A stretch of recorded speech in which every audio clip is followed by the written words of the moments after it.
Thanks for joining us here today on June 17th. It's the Prince George Cougars hockey hot stove with our hockey operations staff. We have GM and head coach Mark Lamb, director of scouting Bob Simmonds, co-owner Eric Brewer, and chairman from Edge Pro Sports Entertainment, and associate coach Jason Smith. And first and foremost, gentlemen, it's kind of nice to get the hockey staff all together in one place, even though it is virtually, and kind of talk hockey after this elongated pause due to COVID-19. And I'm sure you guys are excited. Maybe to start with you, Mark. Is it kind of exciting to get to talk some hockey here as we get through the middle part of the summer here? Yeah, it is. You always go back into hockey mode at different points of the summer anyways. But, for us, we've been dabbling along in the hockey department. Obviously, we had the draft and we have the import draft coming up at the end of the month. So doing a little work on that right now. Also, Director Bob Simmonds joining us from his home in Alberta. And Bob, the Bantam draft's in the rearview mirror, but you and Mark obviously preparing for that import draft coming up at the end of the month. But I guess it's good for you. You get to talk about some prospects and some drafting philosophies today. Yeah, no, absolutely. This is a treat. I've been basically stuck at home since the 13th of March when our scouting season ended. And other than the draft, I really haven't been out of the house. So this is exciting. I'm looking forward to the conversation today. Also got with us Jason Smith joining us from the Okanagan, the associate coach. And Jason, drafts are in the rearview mirror, as we mentioned. You must be looking forward to the start of training camp coming up here in September, but it's good to have you. And how's the offseason been for you so far in the Okanagan? Oh, it's been good. It's been quiet. A lot of time at home with the family and the dogs, and working on my gardening skills, spending a lot of time doing the grass and just hanging out. I mean, nothing too crazy. I think similar to what everybody else is doing. Got a little golf going now, which is great, and just looking forward to getting things back going here when the season starts. And last but certainly not least, Eric Brewer, as you mentioned, co-owner and chairman on our board here, the Sports Entertainment, Edge Pro Sports Entertainment. And Eric, thanks for joining us. And it's nice to have a perspective from our ownership group and how things have been for you so far here in the spring and summer. Well, we've been pretty lucky here in BC, I think, and now quite honestly, Western Canada, I think, for the most part. And it's been it is what it is, and we're just trying to do our part. We've got some kids running around just finishing school, and I'm getting in the way a lot as normal. So some things have changed and some have not.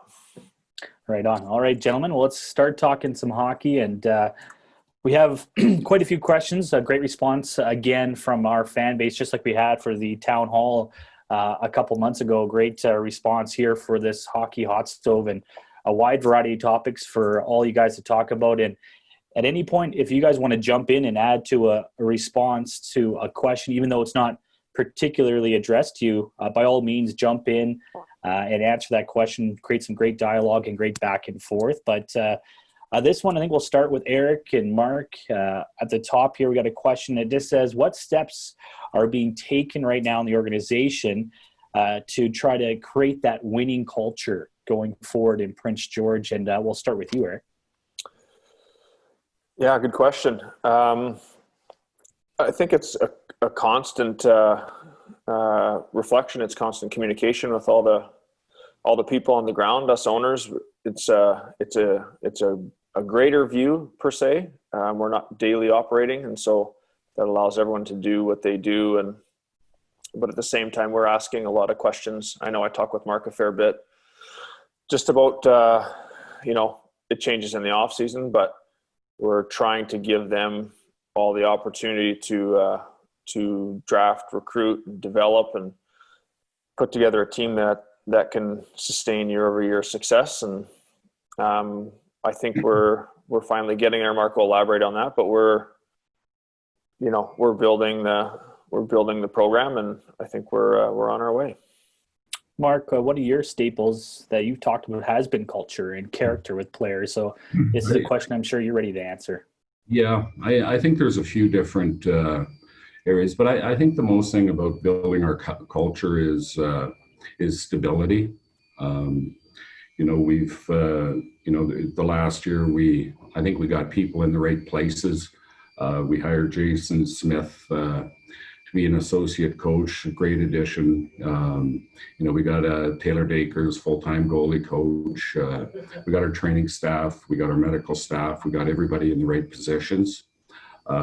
As our scouting staff, and Bob can talk more about the scouting part of it, but I think the stability part of the organization, where we have everybody in the right place right now, and that just trickles right down into the players and how we play. We've had some, I think we've had some really good drafts in the last couple years for sure, and then we just want to keep building on that. But stability is number one. Yeah, and Jason, I want to ask you about that as well. Well, you, Eric, and Mark have all played at the highest level in the NHL and talk about culture. Does that is there onus on that a little bit too on the current players to kind of show the way to those young guys come in? And we talk about prospects and culture is kind of that current environment with the coaches and the players to create that type of culture inside the dressing room as well.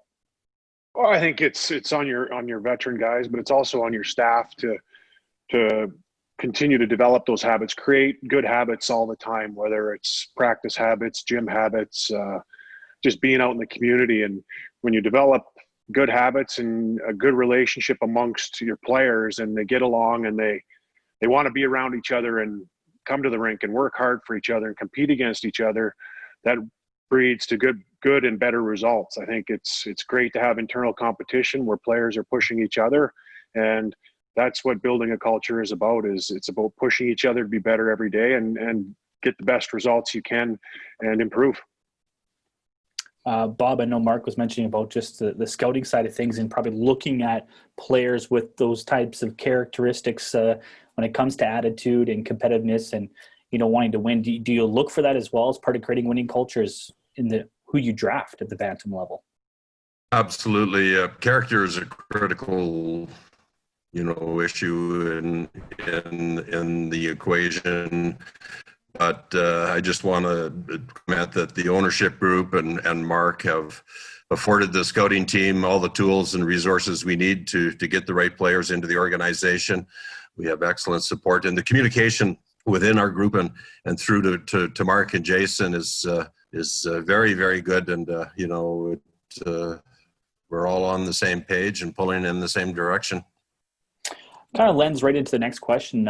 This one will be addressed to Mark, but again, gentlemen, you guys can jump in as well. It's asking from Mike O'Neill. He goes, every year seems to be the year when the turnaround will happen, and he notes that Kamloops and Kelowna, their rebuilds only take 2 to 3 years in his opinion, and why can't the Cougars have that type of turnaround or haven't had that type of turnaround maybe in years past, and what can they do to try to be that consistent team? We've talked about this in our town hall, that consistent playoff team where, it's not just a 1-year window, but several seasons of success and being a contender. We'll start there with you, Mark.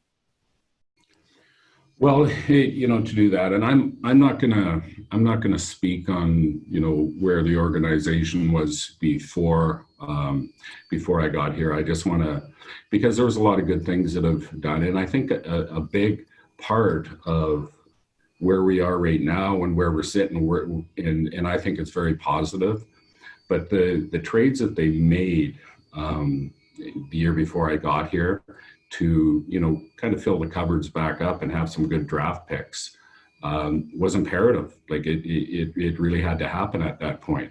But to build a organization, you have to have all kinds of patience, and you have to have good draft picks, which we do, and then you got to hit on those draft picks.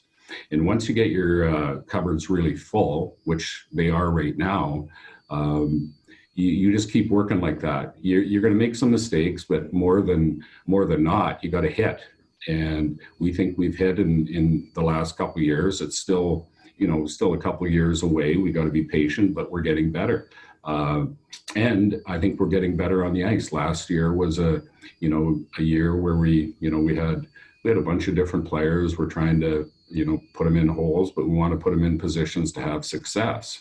And you just don't have that overnight. I know a lot of people here have heard that before, but we're not promising that we're going to win the Memorial Cup next year.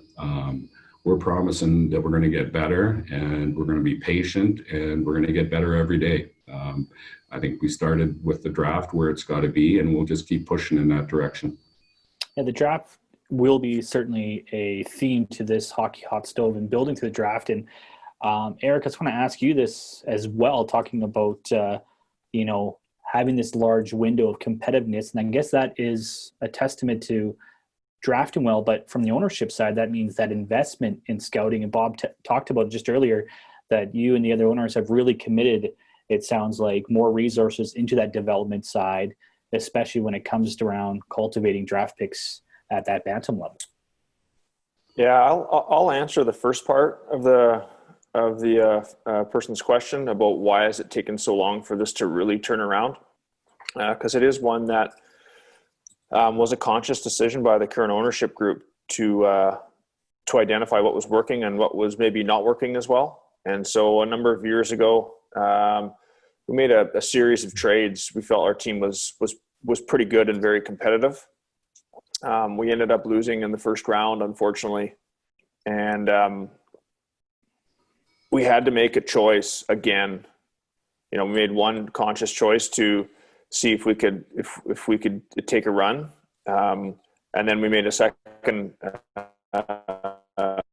conscious to really step back, evaluate where we were, where we weren't, and how we were going to get this to a point where year over year we'd kind of eliminate some of these conversations and some of these questions. And so we went over that and decided that we needed to get a lot of draft picks, to really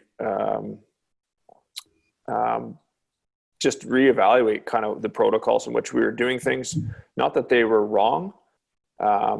We were just going to be okay year over year. And I guess for us, we were willing to be a bit patient with it.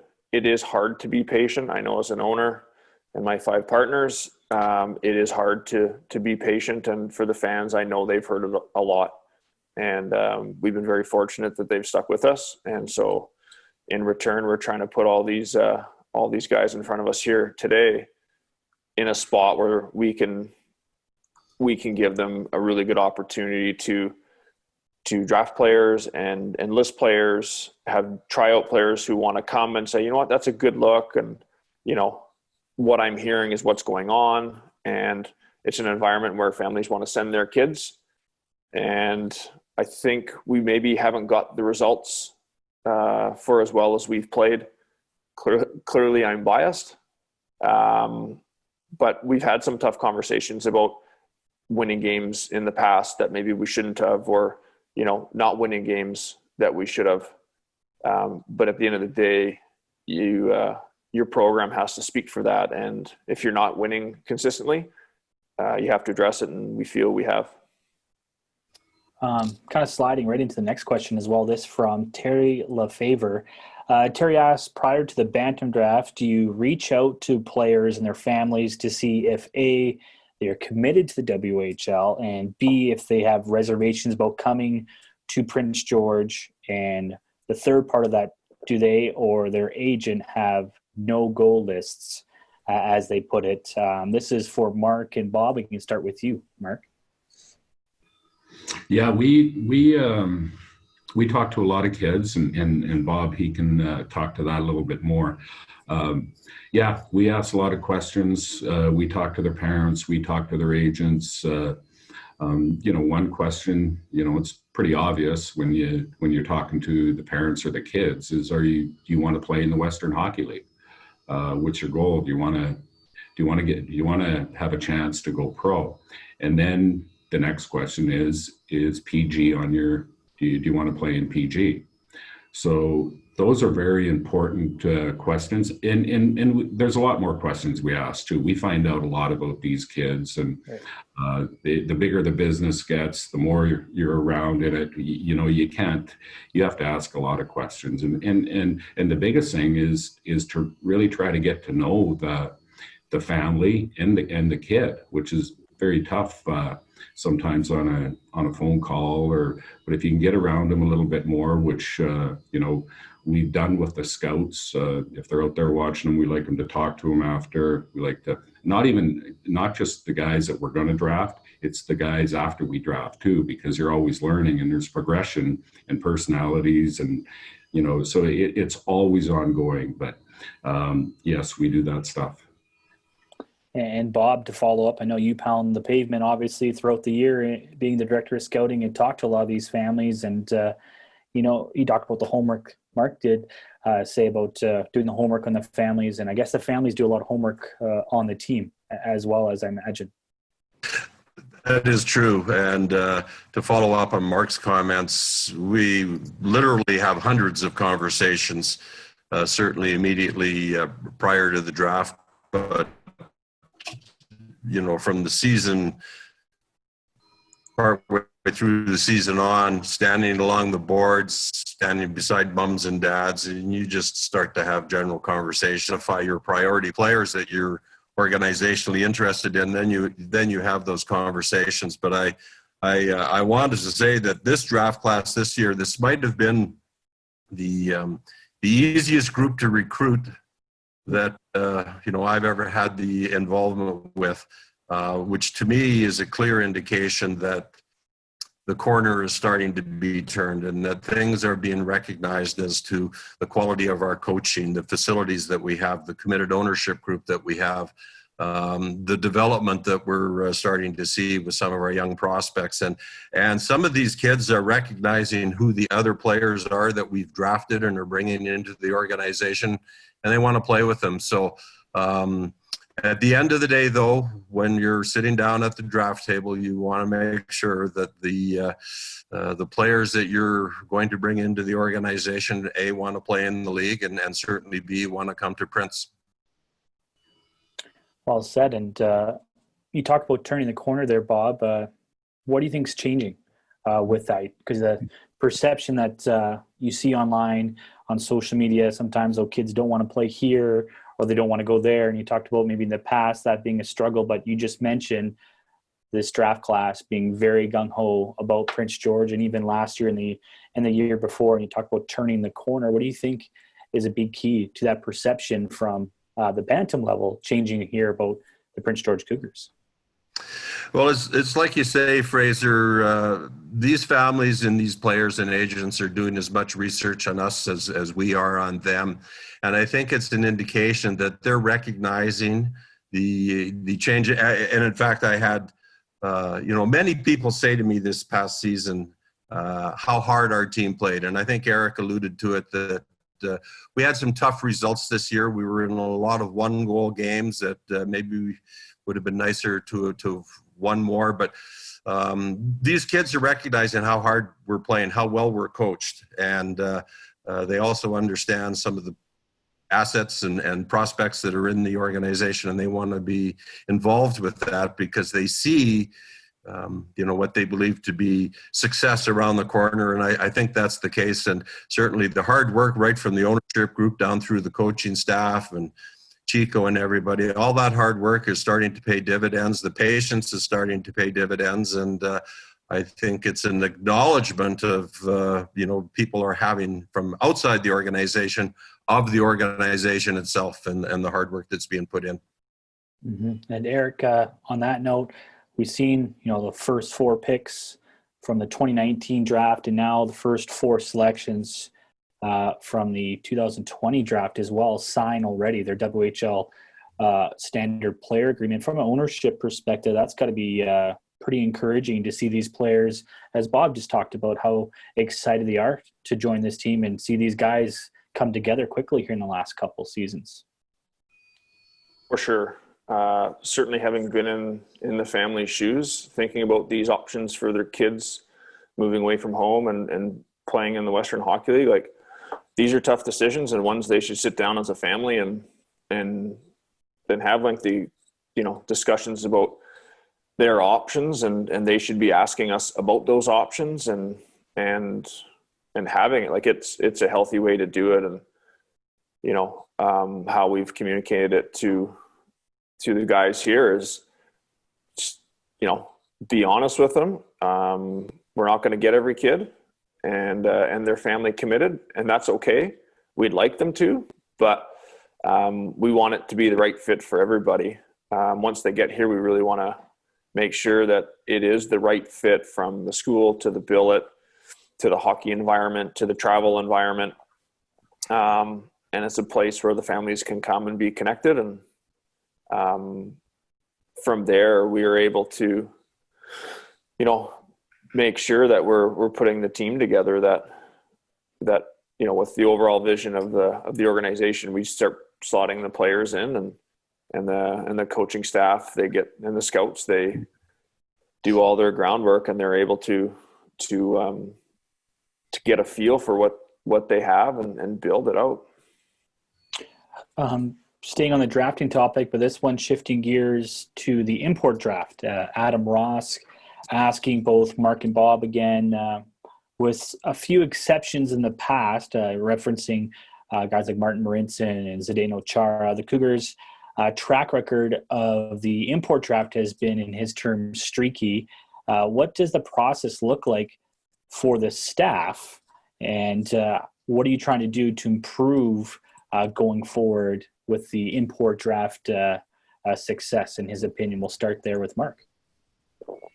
But the import draft is a real crapshoot, and and especially this year with the situation that we're all in. There's different rules now. A lot of the players that and we're talking high end players, and that's what everyone's trying to do, is get the high end players. A lot of them aren't coming over. A lot of them have contracts and are making money over there. But you have to work with agents. We don't have scouts that are over in Europe, scouting these players. So it's hard to do, not just for Prince George.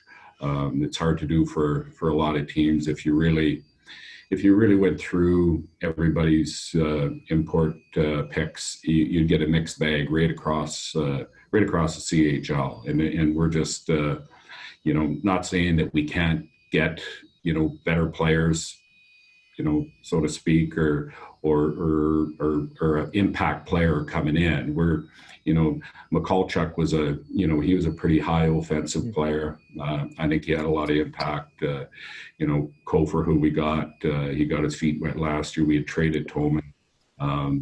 So they're good players, but and Kofor is going to get better this year. Like, he's been over here 1 year. He started really coming around at the end of the year. So we're looking forward to having him back. So to answer that question is very hard. There's no, you have to work with the agents. You have to work with the NHL teams, and somewhat you got to get lucky, but you have to develop those players once they get over here too. Bob, I guess it sounds like there's a lot of variables that you and Mark have to deal with when you're looking at that import draft coming up later this month. No, absolutely right. But it's definitely an agent-driven process, to be honest. But as far as scouting the actual players, video, watch lots of video. I have a list of, identified players and that are interested in coming over to Canada to play in the Canadian Hockey League. So I just watch video. That's and then Mark and I have conversations and conversations with agents. And as Mark said, there is a bit of luck in this one. And you hope when you make the ultimate decision, it's informed and it's for the best of the organization. Right on. All right. This one for you, Jason, kind of shifting gears a little bit here away from drafting. This person's asking of players you've played with in the NHL that isn't coaching, who in your opinion would make for a good head coach at either the junior or pro level, a former teammate or maybe a former opponent of yours that you always thought that guy would make a good head coach someday? For guys that I played with, I think a player that probably could get into coaching and do a pretty good job would be a guy like Steve Staios.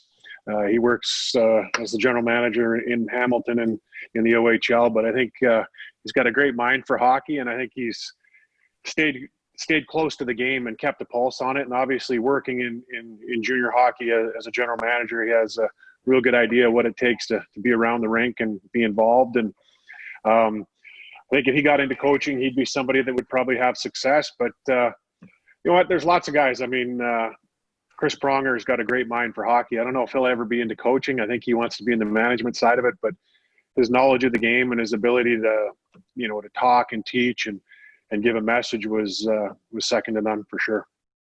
I actually throw this at you, Eric, as well. You played with a lot of great players as well. Is there a guy that comes to mind for you that thought that guy would make a good head coach at either junior or the pro level? Yeah, for both Jason and I, having played with Stevie, I would say him as well. He just knows what he's doing. Very detailed guy. Related really well with everybody across the board, much like Jason did, whether they were high-end skill, your mid-level minute munchers to your grinders. Like, they were able to connect with everybody, and that's a real good sign. I think the one guy who comes to mind who'd certainly bring a lot of passion to it would be Marty St. Louis. Very, very unusual. I don't know if that was something Marty would do, but he's got a lot to offer. Like, he's like what people see, like they see this fiery guy kind of playing hockey and stuff, but he truly loves the game. He loves the details of the game. He's always talking hockey. And he likes the people. He's way more outgoing than people know. And he was quite good to be around. And he likes to do it. Is there a guy, this Jason and Eric, on the flip side, part of the other question was, is there a guy that is coaching now that surprised you when either you played with them or against them? You thought, I didn't think of him as a coach. He didn't have the personality, but now has become a successful head coach. Is there a guy that, wow, you think about, that's kind of an interesting career path and it's worked out for him? Has anybody come to mind? Start with you, Jason. That's a good question. Somebody that would come to mind that I think was really surprised that got into coaching was a guy like Scott Stevens, probably. I think, the way he played and the type of person he was, I never really saw him turn it into a coach, but he's had some success as an assistant coach in the National League and a little bit of a bite as a head coach. But he was somebody that didn't really, I would think, as a player would get into coaching, but he has, and I think he's got lots to offer and a great hockey mind, that's for sure. What about you, Eric? Is there a guy that is a coach now that you didn't think when you played with him or against him you thought he'd be behind the bench? I'm kind of drawing a blank right now, to be honest. Like, I'm scrambling through the leagues. I'm thinking of guys, and I'm not sure I could answer that properly just yet. I'll think about it though. I'll start scrolling through.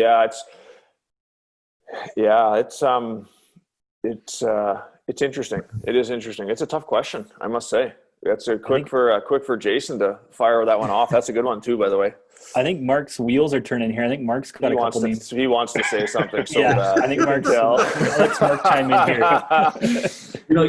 It is a great question, because you don't want to. Great question. You want the guy to go, "Oh, you didn't think I could coach," but for me. That's not a compliment, or?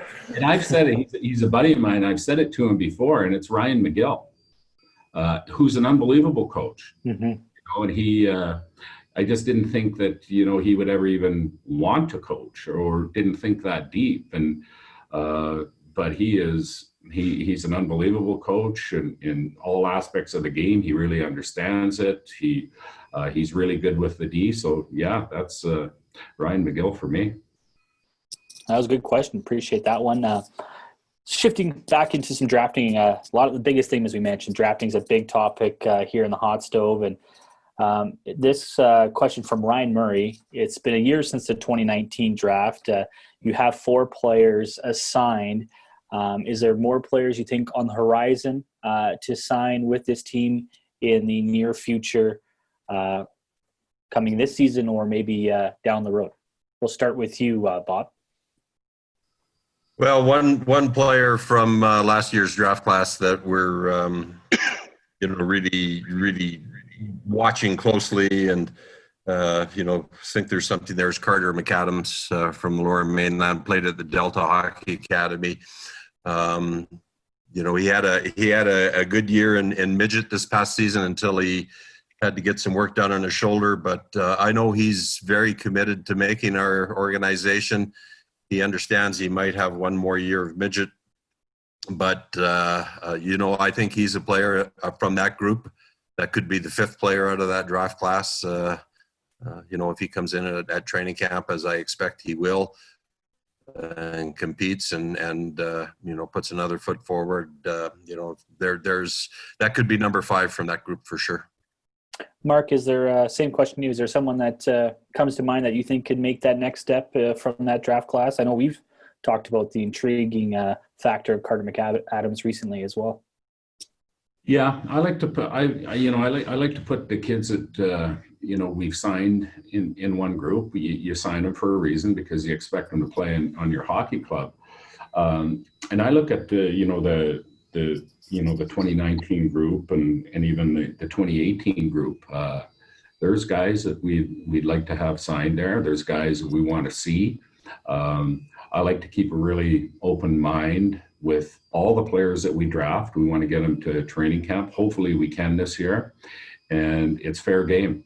We want competition. We want players to come in here. We want them to work hard, and we want them to make our team. So I put all the guys that we haven't signed into that group.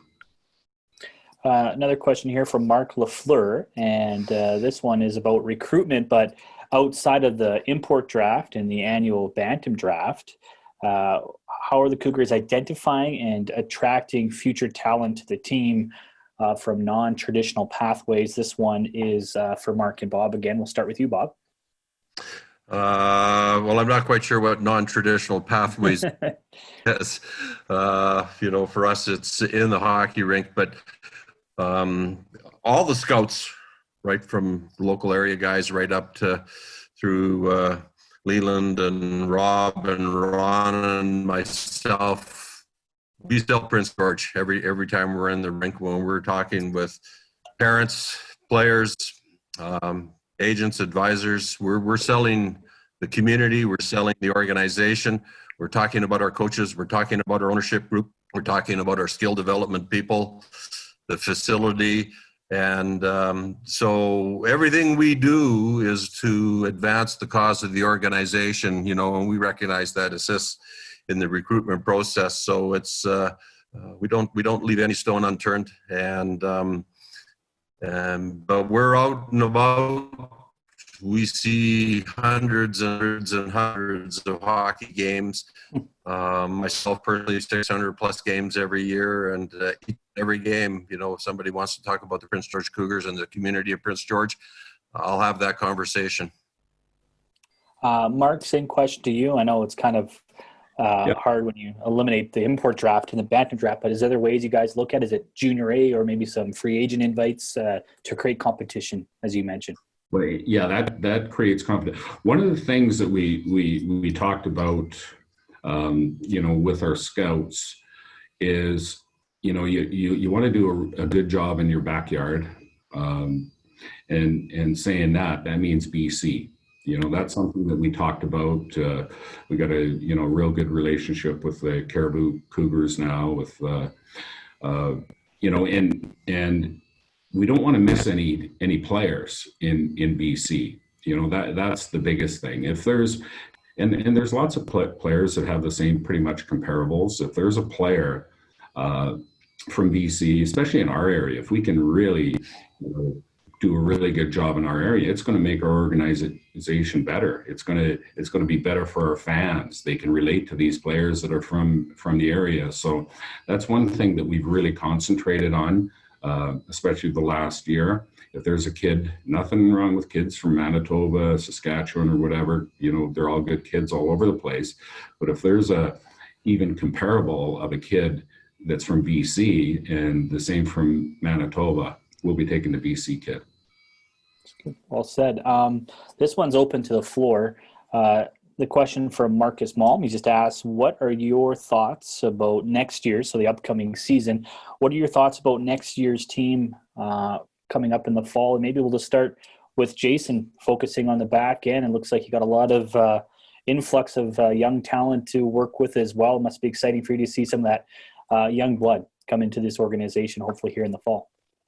Oh, for sure. I think every season at the start of the year, you're going to have new components and new players and new pieces, and the young guys that we got coming are going to be able to push our guys that are on the team, and ice time is going to be about competition and the guys that are putting their best foot forward every day. I think you want internal competition to be fighting for ice time when it comes to your power play, to your penalty kill, to being in the top pairing. And if guys are pushing each other to be better, the team will be better, and that'll give us a real good opportunity to have a strong back end. And that's got to be one of the staples of our team is our guys moving the puck and defending well, but also being able to create some offense and be a part of the team that way.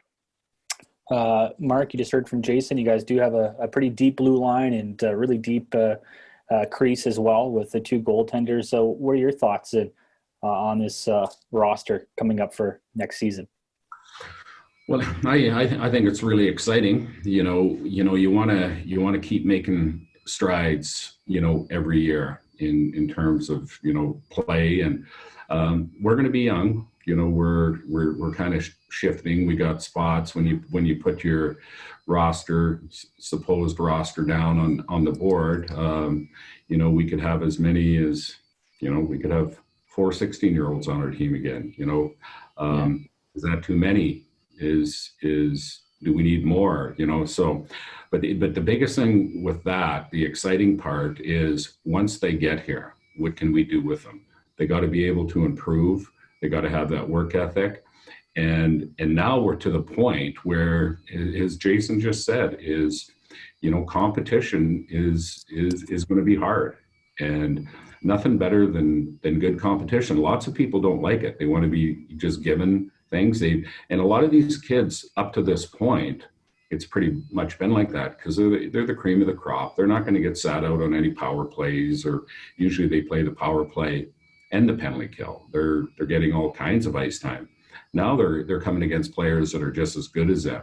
So in their minds and their parents' minds and everything, it's a little bit different. But we have to have that competition. We talk about it all the time. It's going to be talked about more as we keep going on this process of what we're doing, trying to build an organization that people want to come. And that's what we're doing. So one thing about the organization, to get better, you have to have that competition. And we got competition on the back end. Our goaltending kind of speaks for itself, excellent goaltending. And then up front, we got a lot of decisions there also. Eric, what are your thoughts? Because, you've talked about how competitive this team was last year and how hardworking as well. You just heard about the competition. Is that a big thing? Just seeing that culture of competitiveness continue here with a nice young core coming up as well. It's imperative. The guys have to feel like they're supported, but they also have to feel like, there's some accountability out there, and there's a certain level of performance, or not even necessarily performance, but consistent effort and improvement. Certainly as one of the owners, the improvement is the kids can't flatline. Like, it's not good for them. It's not good for us. Like, they need to be able to, the coaches will push them and try and get them out of that flat line or the plateau, whatever you want to call it, and let them get better on their own. If the kids are flatlining, we have to change something. And so when they are improving, the process in itself will help the results. And so we just like the kids improving year over year. It's not necessarily always based on stats. It's just based on comfort of carrying the puck, confidence defending, or the goalies are super square in the net, or, you can notice it when you watch a lot of hockey. And then we're, from up in the bean counter section where I am all the time, I'm just asking a lot of questions. Like, it's hard for me to make too many comments or offer too many opinions when you don't have the relationship with the kids. You don't know what's going on at home. You don't know what's going on at school. Like, those are huge things for these young adults. And so it's more just okay, we've had a good week or we didn't have a great week. Why are these things happening? Do we have enough, do we have enough support for whoever? Do coaches have enough help with, like, what else do we need to do?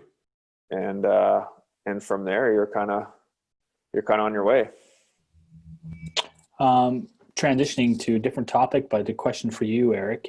This comes from Alan Fitzpatrick. Alan's asking, well, one, will the Cougars submit a bid to host the Memorial Cup in the future? And secondly, has there been an appetite from the management side of things to potentially look at throwing their hat in the ring for Memorial Cup down the road? It's been discussed. I wouldn't say to any length of time. We feel like we've had our hands full with really gauging where we're at, trying to make sure we're connected properly with the community and we're hearing what the fans and the corporate partners are talking and telling us, and trying to make this, Northern BC's team. Like, that's I wouldn't be lying to say, like, that's kept our hands full. And at this point, without enough year-over-year stability, we'll hold pat with a Memorial Cup opportunity. Yeah, that's 2023 comes back to the WHL, and the core would be aging quite nicely then. So I know I've had some fans ask talk me. with the guys here and see where we're at. Yeah. But we'll it's a big commitment, and it's not just the hockey. There's a lot of things that go into it. Yeah, we were just actually having a discussion amongst the business staff, and that projecting where that roster would be, and it is enticing to even just talk about it. It's exciting to have the Cougars in that conversation, that people think there's legit contender there. Moving on, this is a good one as well from Mark Lafleur. This is for everyone, and it is, what is the number one challenge in your position with the Cougars, i.e., if you could solve / or improve one issue going forward, what would it be? So in your department specifically, we'll start with you, Jason. What's something you're looking to improve upon for this fall in your position? Me personally, or as a whole, as a team? You personally. I guess you personally is from Mark Lafleur asking, breaking down each position here amongst the staff. Well, I think personally you want to continue to grow and get better. I think that's something you want to always do, is strive to improve and try and learn different ways to communicate with our young players. I think that's something that when you get into coaching or when you were a player playing, you're always looking to get better and always looking to take that next step. I think there's so many tools available for players and coaches now to improve themselves, whether it's watching video, just watching games, or watching other coaches work and reading up on them. I think you always want to strive to get better. And personally, I just want to continue to be able to work at being a better communicator to the players, and just making sure that that the things are simple and they can understand it and move forward and learn from it. That's well said. Over to you, Mark. What's something that in your department you guys are looking to try to improve on going into next season?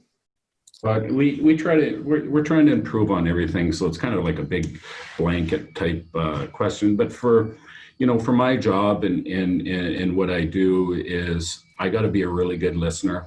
I got to listen to everybody in the organization with if they have any concerns or if they have some really good ideas. I got to cipher through all that stuff, and I ask a lot of questions, not just our staff. I have some people I really trust in the hockey world, and I think it's very important that we all have that, and people that you can trust to get some ideas from. So, for me, it's just it's all of the above: being better, being a better listener, taking advice from a lot of different people, and putting it into the PG Cougars on what we're trying to do here and moving forward.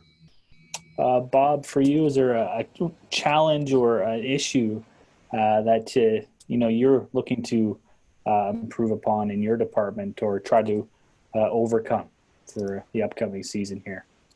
Well, we've got a great scouting staff. You're always worried, Did you see the players enough? Did you miss anybody? But we're in a good situation now. Our coverage is getting better every year. But again, as Mark and Jason both said, it's listening, it's observing, it's communication.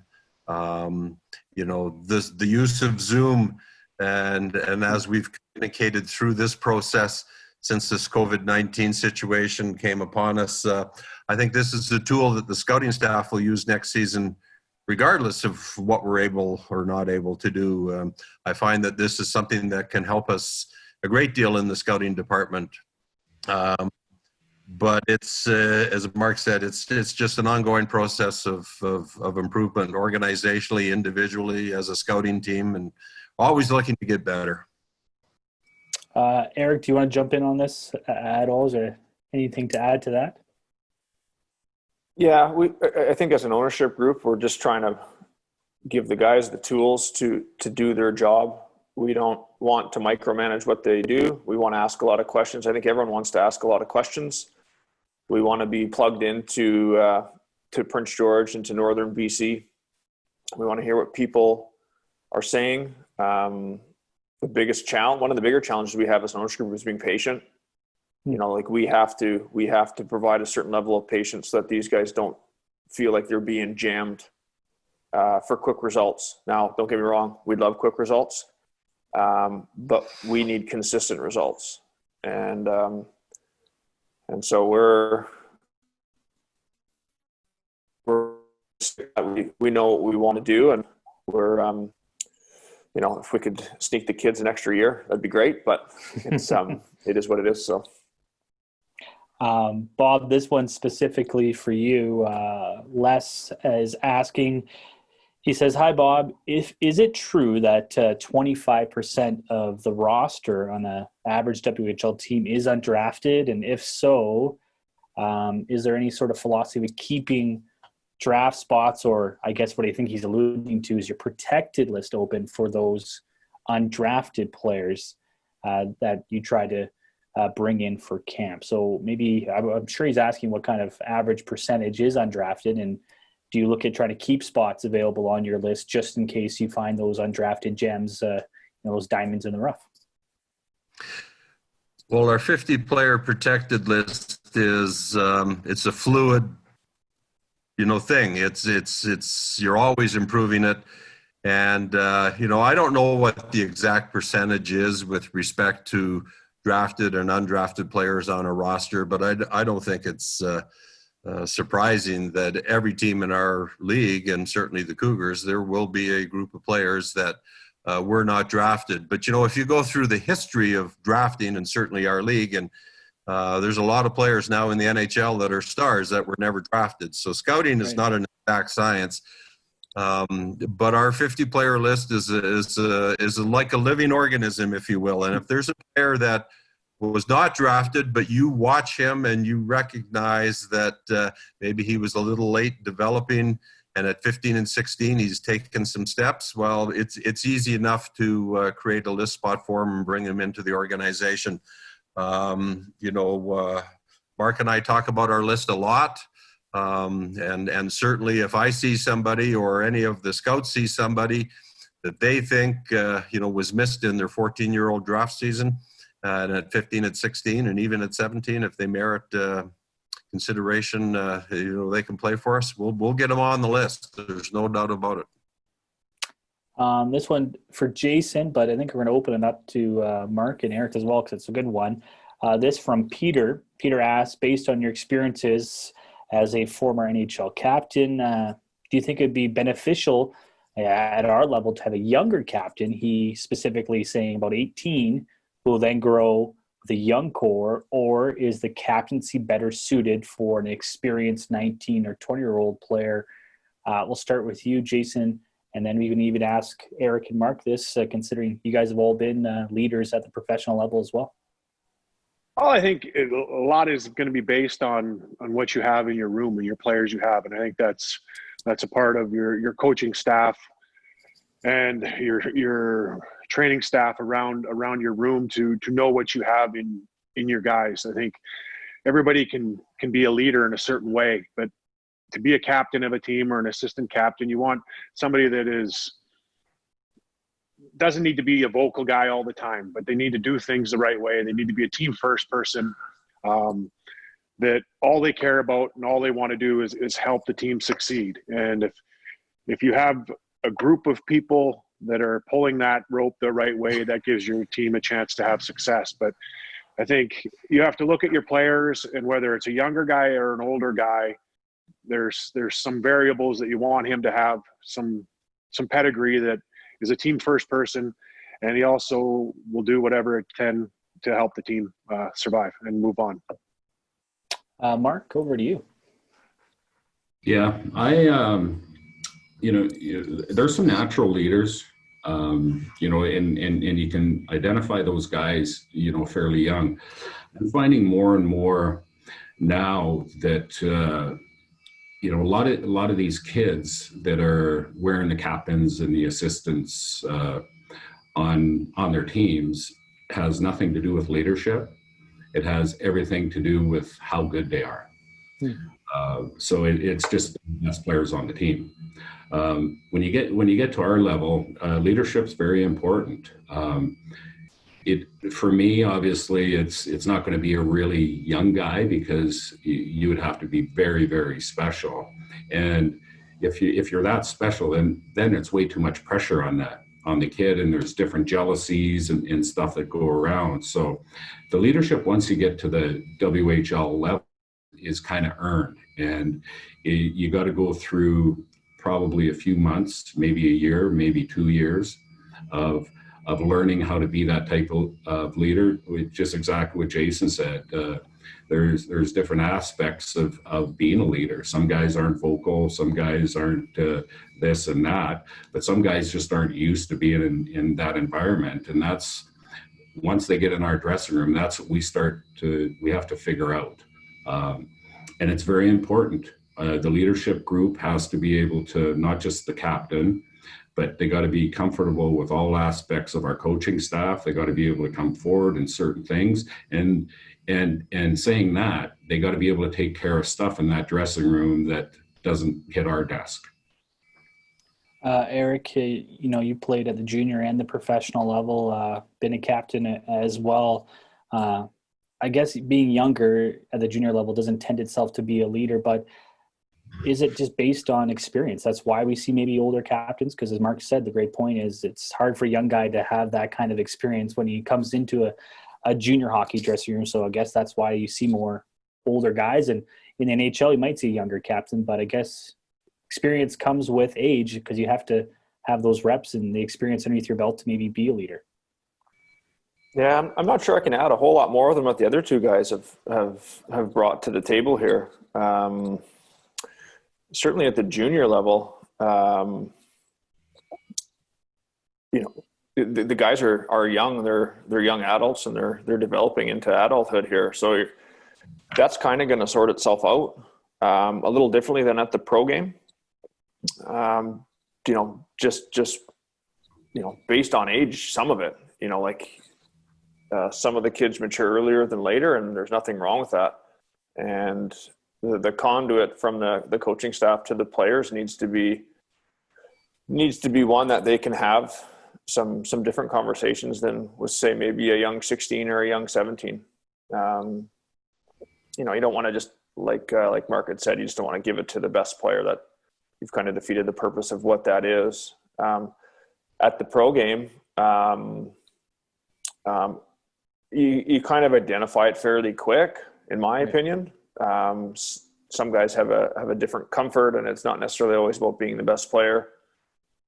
Guys just have a real good rapport in the room, and they connect well with everybody. I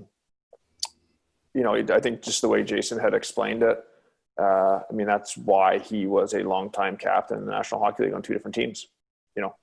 Just was able to connect with guys of all different backgrounds and skill sets and job descriptions, and carry a conversation with anybody. Could super positive guy, but very authentic, and he was a hard-nosed guy. So it wasn't like there was no confusion on whether he was going to be helping you out or helping your family or whatever. He was just yeah, presence in the room matters, and sometimes you don't have to say too much. It's just there.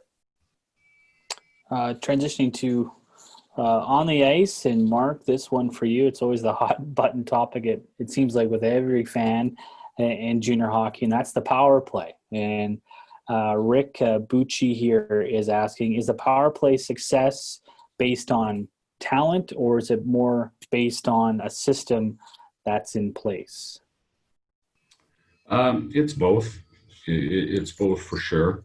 The power play, and you kind of both put those two together. You put the special teams together. Nowadays, it's so important. You want to get your special teams. You want to get them in the top 10 for sure. The power play this year, and I'll just talk about this year. The power play was one of the most improved parts of our game this year. There was times, personnel has lots to do with it. If you don't have certain guys in your lineup, you're always changing. There was a lot of players that played the power play this year.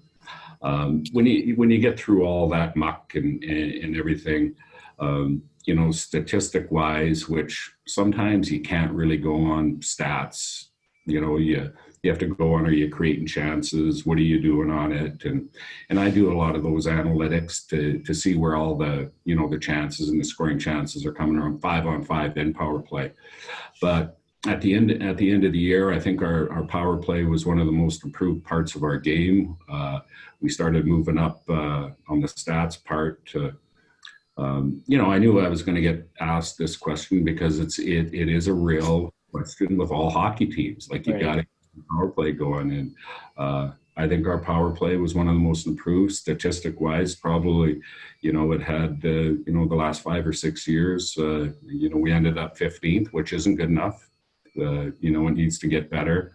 I think the players that were drafted, we're going to implement in our team in the next few years will give your power play a chance to be better. That being said, having a whole bunch of skill on the outside isn't going to make your power play. You need different elements of getting in front of the net. Like Josh Mazer, he played in front of the net, and we pushed him there. But most players want to play the half wall, including Maze. He liked being on the half wall, handling the puck, and a lot of players like to do that. But power play is a role. It's no different than the penalty kill. You out there, you're playing a role, and specific guys on the power play have certain jobs. And if they all do it and then they build that chemistry, then you can make a good power play. You just mentioned the penalty kill, and I was thinking about it when we were talking about the power play. Is it, same question on the penalty kill side? I don't know if Jason wants to talk about it as well. Is it a role system success, or is it talent, or is it a little bit of everything with the penalty kill on the flip side? Well, I think it's a little bit of both. I think obviously you want to have a system in place where your players are aware of what they're doing and able to, put pressure on certain situations when you can create turnovers and get the puck down the ice. But I think it comes down to hard work, detail, and execution is what's key on the penalty kill. I think, you want to be able to have players out there that can define themselves and grow. I think last year we went through stretches where our penalty kill did well and we struggled. And a lot of it was we had some inexperienced guys, really trying to get them more ice and more opportunity to play. And that's what growing and developing players in junior hockey is about. Yes, you want to win games, but you want players to grow their game, get better, and build for the future. And that's what we're doing. And I think when you give guys opportunities to get better, there's going to be some mistakes, but all in all, I think we had some guys that made great strides with being able to take up some ice on the penalty kill. And if they continue to grow and we get a little bit better with the attention to the detail and the execution of getting the puck down the ice, with our goaltending and the group of guys we got, we can strive to be a top 10 team in the league for sure. That was a good question. I know special teams is obviously so critical at the junior level in the Western Hockey League. Going back to the drafting side, Bob, here's one for you. And Ryder's asking, is there a reason that we've mainly drafted in the last couple drafts? They're asking, is there one specific reason we're drafting out of Alberta and Saskatchewan specifically over players from BC, and that's for you, Bob, from Ryder in Prince George. Well, I mean, obviously we want to get the right players, the players that we believe are going to develop into, junior hockey players, pro hockey players. And, Mark had touched on this earlier with respect to all things being equal, you're probably, going to lean towards a BC player. But, obviously the last couple of seasons, Alberta has been the deepest talent pool in the Bantam draft. And it's, you got to take players at the right time. And at some point in time, it's geography can be an influencing issue, but we have no conscious decision that we're taking Alberta players over Saskatchewan players or over BC players. We want to take the right players, and all things being equal, if there's sort of a tie, then maybe geography is what would influence the decision. But no, I our philosophy from the scouting group is, we're going to take the right player at the right time. And, if they're from an area that's, not close to Prince George, that is what it is. But Mark, just to follow for you, you actually touched on this already. Someone answered the question, but Emil's asking, why don't you bring in more local players to the organization? But it just sounds like, and as Bob alluded to, it's just you picking the best regardless of the geography of the player, I imagine. Yeah, but that's something we want to do, though. It's not like we don't. We got a couple, players that and that's our working relationship with the Caribou Cougars and stuff, and they see a lot of these kids, but it's you're looking at their geography, and we got players from all over the place.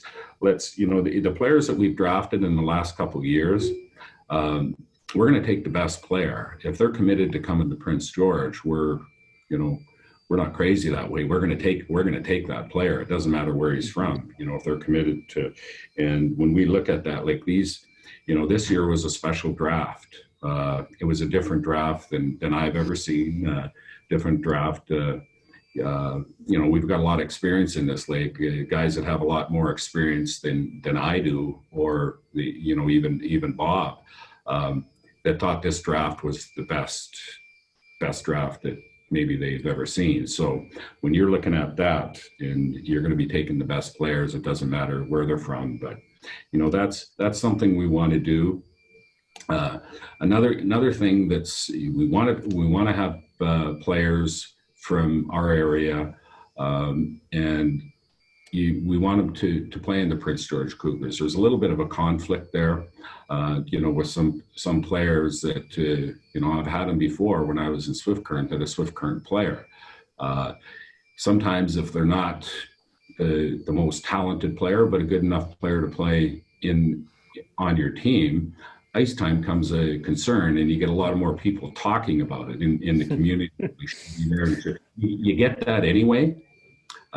Which that's something that we deal with, and but it's just another. I'm sure when Connolly played here, right? He's from here and everything. Well, there's a real high-end kid that's a first-round draft pick that you're not going to have to worry about giving him too much ice time, or you're going to want him out there. So it's just a little bit of a conflict there. You got to be careful of bringing in the players from this community and having them play on your team. And a nice feather in the cap on that subject was Caden Brown from Fort St. John in the first round this past year, and obviously has a lot of family ties to Prince George. This one for you, Eric, and Les, one more time. He's asking, do you focus on any part of the team or the business side that you really like? Is there a narrowed focus for you that you really kind of get passionate about when it comes to helping run this team, or is it more broad-based? I'm more focused on the hockey side, for sure. I am learning more of the business things.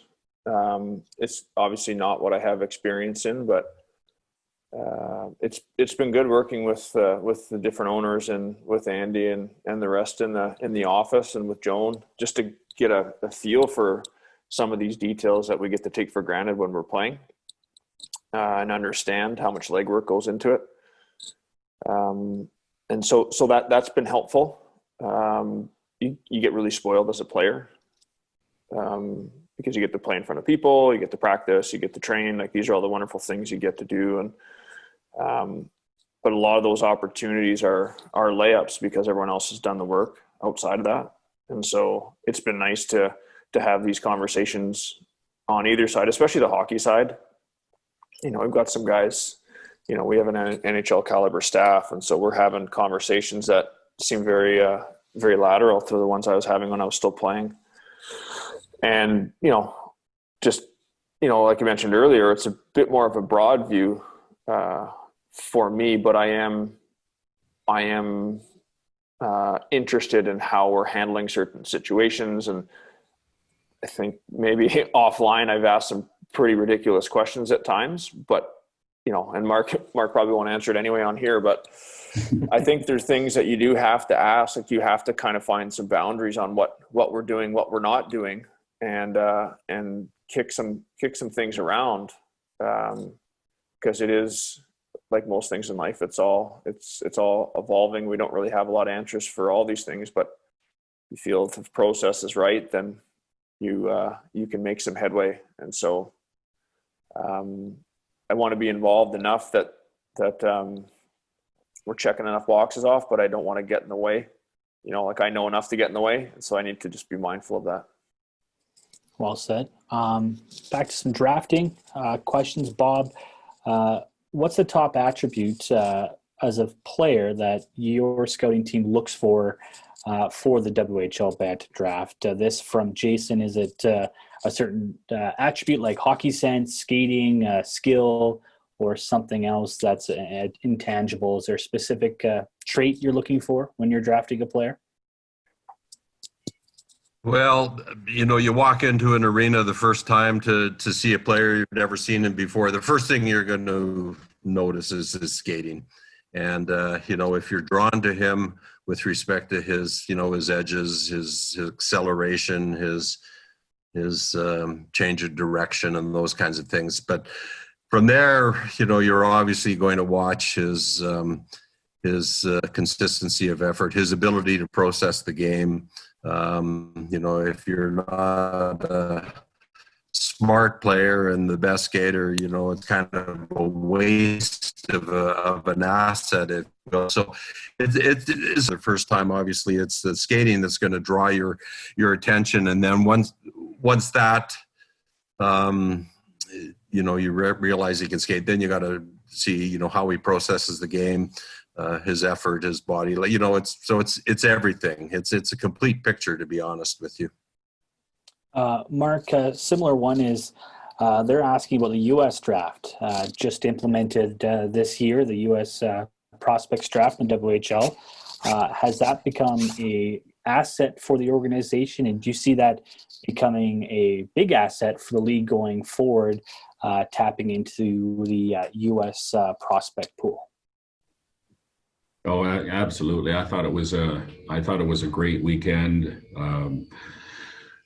We happened to be down there playing that weekend too, so it was really good for me. It was good to see the other teams. More than that, because our scouts get out and see some of those U.S. players, at different times of the year. But now when you bring them all into one building and in one little tournament where everybody can go to, it makes it very easy. The biggest thing about that is it's not so much about us. It was about them. It was about the U.S. teams and the U.S. players and the parents that seen how the WHL is run. And I think what happened, all the stuff, the feedback that you get from the league, the feedback that we got from the players that we drafted, it was unbelievable, the progress that we made in that area as a league. And then you look back and you're going, man, we should have done this a long time ago. But that's that's how it works. And so you get to there's 2 rounds, so you pick 2 U.S. players. You get a chance to recruit them. We feel that we got 2 really good prospects in that draft also, and it will continue, and hopefully it even gets bigger.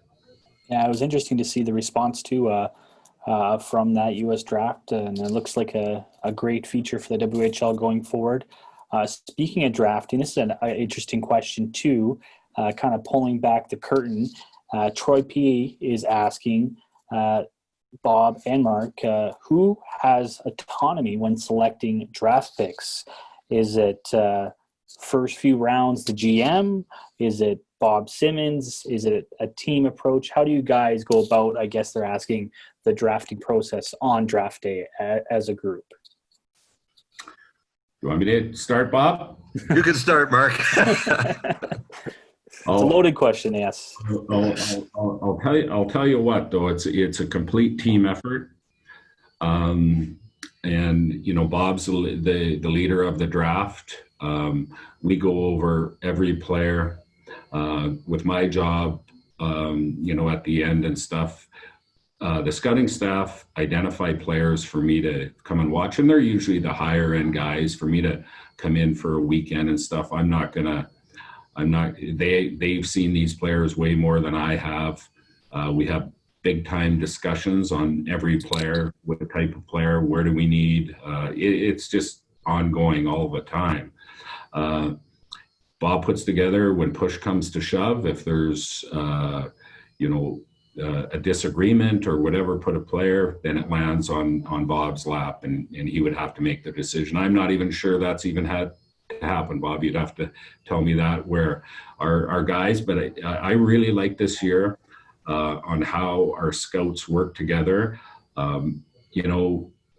Sometimes when the GM says, I really like this player, sometimes they just follow along. Well, if he likes him, I'm going to like him too. That's not the way we work. That doesn't work. That's not how you get better. We're very transparent on talking about a player, and if one scout doesn't like a player and the other one does, we talk about it, and then we come to a conclusion. Bob, you want to jump in on that? It's a very team-based approach. It's very collaborative, and for the most part, we generally arrive at a consensus. As Mark said, we're communicating every day. I'm calling the scouts. I send them various exercises. So we generally, through a process, we'll get on at the end of the day the same page. Now, our scouting staff, they're not shrinking violets. They will voice their opinion, and they will, fight for their guys, if you will. But we're fortunate that we've got 3 or 4 guys on our staff that are in a position in life that they're able to travel a bit. So they're able to, see a lot of the players from the various jurisdictions and provinces. And so we have a very deep, pool of information that we can rely on. But it's an interesting process. It's a fun process to go through. And I think Mark is right. I can't remember any occasion, certainly in the last couple of years, where I've had to pull out what you would say the trump card. And break, if you will. I shouldn't have said that name, but we're a good group. We're cohesive, and we're at the end of the day, this draft, as an example, we were on the same page with respect to pretty much every player, and the right player at the right place. It was a good answer, but I think question that was being asked, I think he's going to be disappointed. I think the question asker wanted to see if there was any fights behind the scenes or collar grabbing or yelling on the war room, but it sounds like a very calm, cohesive group. Well, there's a lot of vigorous conversation. Don't get me wrong, and in the as we're starting to put the list together and starting to rank players, we can have some pretty aggressive conversation, but it's always done in a respectful way. We're a good group.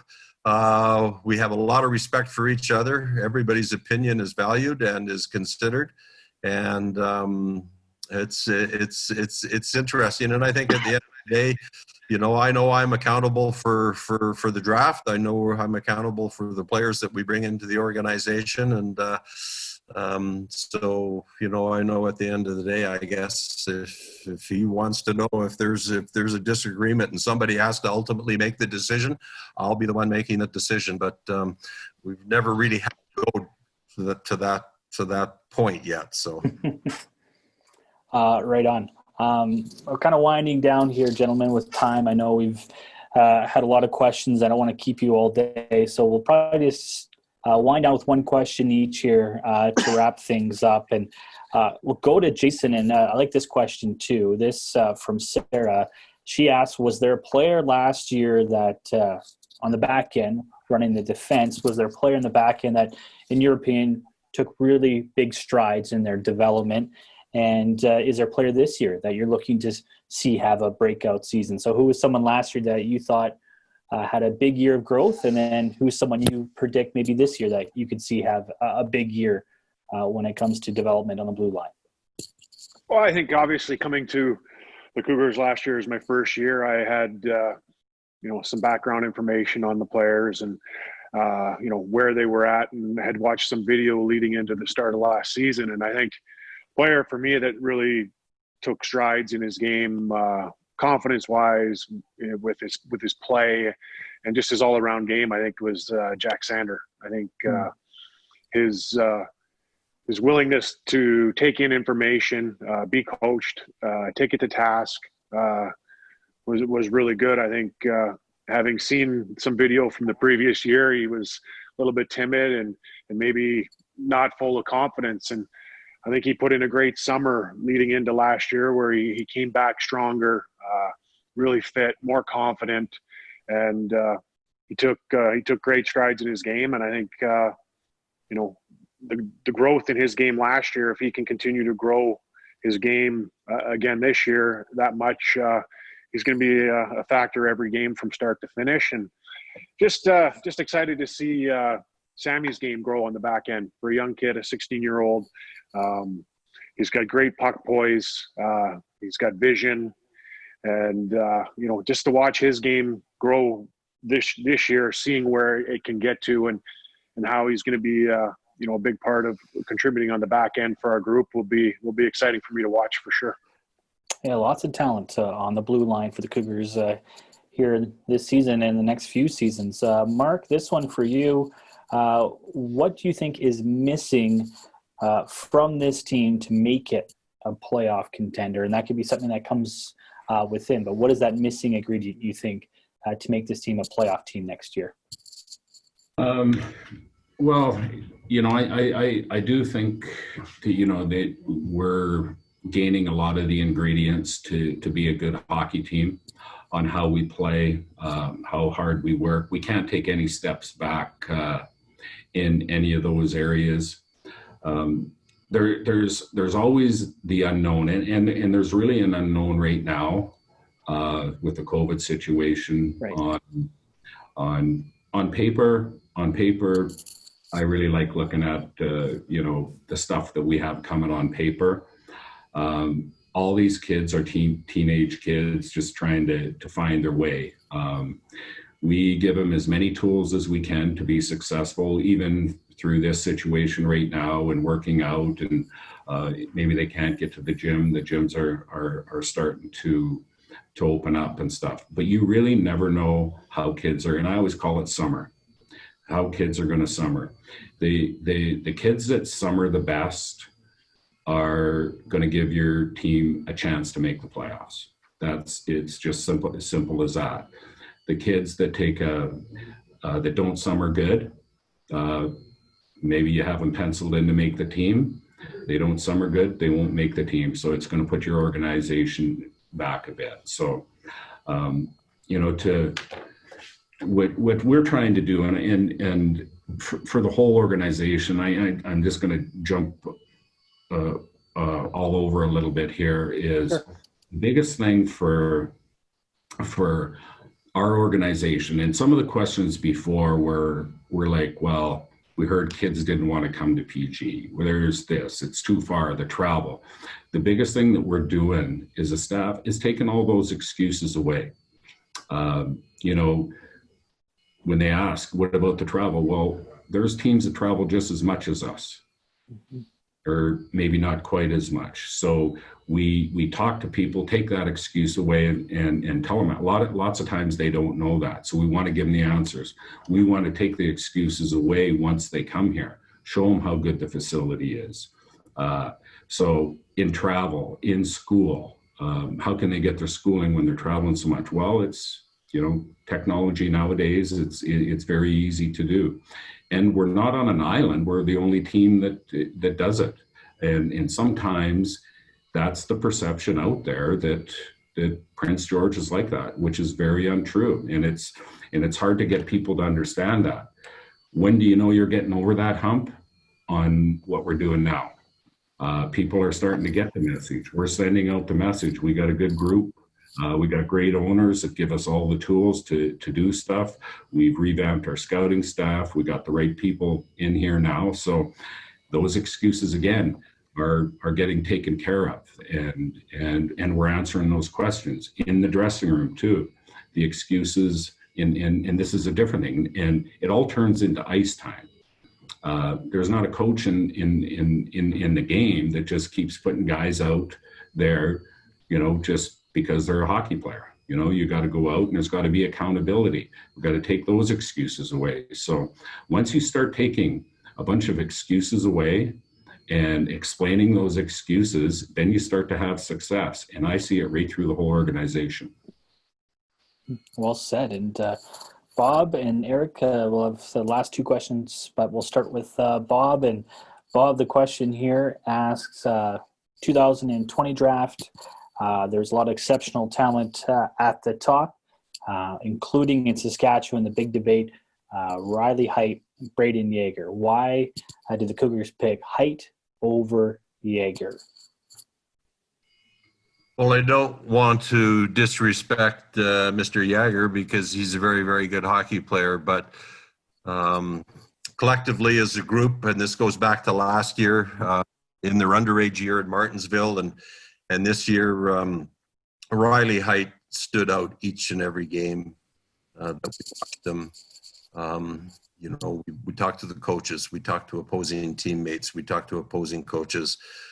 We talked to an awful lot of people comparing the two of those players. And, you know, for me, Riley Heidt is a competitor, made the players around him better, really strong leader, you know, had checked off every box, and a little different player than Yeager. But, you know, in our conversations with Riley and his family, you know, right from the get-go was excited. There was no sense of entitlement. There was, you know, I have an opportunity. I just want an opportunity to become the best player I can be and the best person I can be. And for us, it was a very easy decision.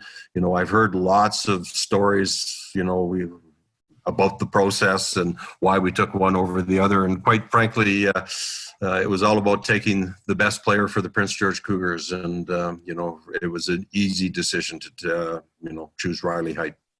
And then secondly, just to follow up, same person asked, is there a steal, in your opinion, for the Cougars of the draft, or who's the dark horse pick that you liked from this past draft class? You know, this draft class, we took 10 players. I think all 10 players can play in this league. And we were thrilled to be able to draft each and every one of them. And I think each and every one of them, as I say, can play in the league. But, you know, to get Riker Singer where we got him, to me was unbelievable. You have sometimes a bit of a strategy and a bit of an idea, you know, what you're gonna do. But for Riker to be available for us at 22 is, I think we consider ourselves very fortunate. He's a very skilled offensive player. He's got a big boy shot. He's going to be really, really good. But if you look deeper into the draft, each and every one of those late round picks, I think people are going to be very, very pleasantly surprised when they see and they don't know much about those players. But for me, Chase Walker, if you're going to talk about a dark horse, Chase Walker, he's a leader. He's the kind of kid. He's rural Alberta. When I talk to the family, Mom says, we're 30 minutes away from being able to buy a quart of milk. So, here this is a fellow that he knows hard work. He's not shy about working. I think there's a player that, and you talk to every opposing player and every opposing coach, and they all talk about Chase Walker and his effort and his coachability and everything. And so for me, but all 10 players we selected this year, they're all capable of playing in the league, and that's how good this draft was. And Eric, the final question for the hot stove for you comes from Troy, and he's asking, as one of the 6 co-owners of the Cougars, how much of an investment do you think is required for an investor to stay engaged in their product long term? Well, the value to each person is, if it, in general terms, the old skin in the game thing matters, in my opinion. In general terms, it's tough for me to gauge for somebody else, but for me, I'd rather do less things better. And so, speaking on behalf of the team and my look into this, there's a very big nostalgia piece and a very big connection piece to Prince George and Northern BC for me. Having played up there, been treated so amazingly well, and my wife up there, still connected with my billet family that I lived with. So it's not the normal, quote unquote investment opportunity. This is a community engagement thing. We felt like we could make a difference. And from there, I'd be lying to say I did think, you never really know how it's going to go. It's been challenging, to be honest. There's so many things that are unknown, and the scouts, they're drafting these kids and they're so young. And the kids nowadays, they have in my opinion, it's a harder path. There's so much info and so much for them to focus on, where when us older guys came through, there was way less to think about. There was way less stats. You just went and played and hung out, and, the connection to your families was less, which was not great, but you didn't think about the stats and the videos and the this and the that. And so there's more, there's more to consider. I think we're improving as a team, on and off the ice. And so that, I think, would keep someone engaged in it. And as long as you see improvement, there's always things that can happen. And at the end of the day, it truly is about the people. We got wonderful people, and the conversations are great, whether we have to talk about things that are really good or things that, need some addressing. We have the people that make it all worthwhile. That's well said. That will do it for us on this Hockey Hot Stove. I'd like to thank you guys for taking time out this morning and chatting. I don't know if just want to quickly go around here the table and just any closing remarks. We can start with you, Mark, if you have anything to say as we wrap up here and conclude our first ever Hockey Hot Stove. I can, I guess I talked to, quite a bit the last time, but, just from, personally from myself, and it's been, it's been a lot of fun. It's been a lot of hard work. We don't have the end game yet where we want to be. We think we're doing things right. We're in the right direction. We think that we have the players, like I said, about the summer, and not just the young players that we drafted in the summer. It's the players when they leave here. How good are they going to come back? Are they willing to improve? We talked about the excuses, but it's been a lot of fun. I think there's a lot of potential. I see a lot of positives in the future of this organization, and that starts right with our ownership. We talked about the business staff, working with different people, including yourself, Fraser. We got a lot of, I think we got people in the right positions to have success. It doesn't guarantee that you're going to win a Memorial Cup or a league championship, but it's certainly going to give you a better chance to have that success. And we're just going to keep pushing. We're going to keep working. It's a fluid situation. Hockey always is, where you got to make some tough decisions. And we're going to know when and hopefully if this keeps going on, when we're going to be really good. And when you're really good, that's when you got to take the next step and certainly make trades and do stuff to put you over the top. And we're creating those assets to be able to do that. Jason, thanks for joining us here from your home in the Okanagan here in the summer and taking time out this morning. And you have any final thoughts before we say goodbye? Oh, no, it was fun. It was, it's always great to talk hockey. I think it's nice to get that feel and that energy of getting some positive thoughts about the team and about the future. I think got lots of good young players, work with real positive people. It's a great environment for our team to continue to grow and get better, and just looking forward to it. Thank you.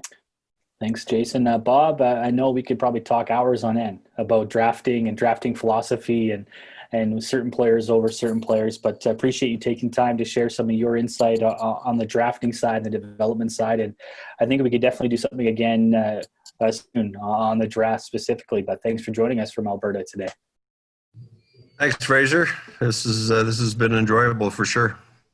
And Eric, appreciate you from an owner's perspective joining us and shedding some insight on the ownership group and joining us today and talking about the franchise as a whole. Appreciate you joining us this morning from Lower Mainland.